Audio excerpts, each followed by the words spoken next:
Сәлеметсіздер ме балалар, қазақ тілі сабағына қош келдіңдер. Бүгінгі сабағымыздың тақырыбы есімдік. Дәптерімізді ашып, бүгінгі күнді жазайық.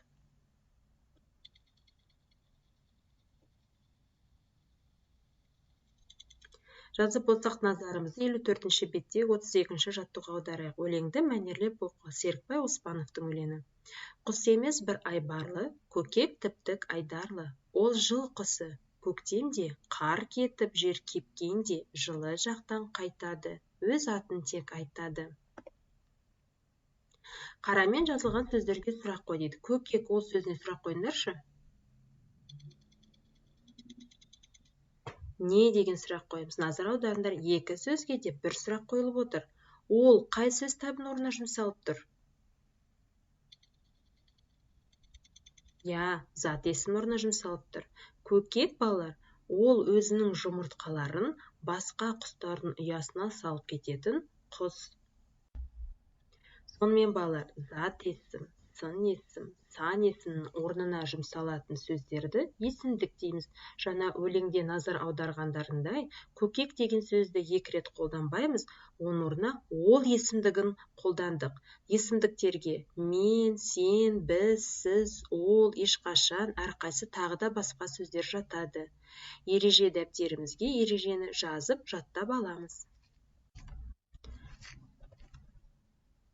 Келесі назарымызды 55-ші бетте 34-ші жаттығуға аударайық. Берілген есімдіктермен сөйлемдер құрап айт дейді. Сендер дәптерге әркім, ешкім, ешқашан, ешқандай есімдіктерін пайдаланып сөйлемдер құрастырыңдар.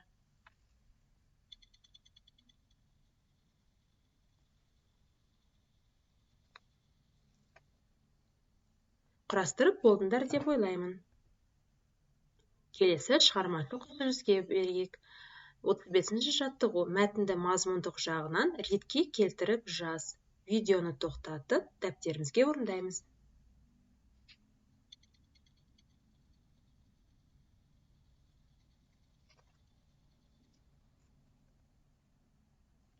Мәтінге ат қойыңдар, су құстарының суға батпау себебін түсіндіріңдер дейді.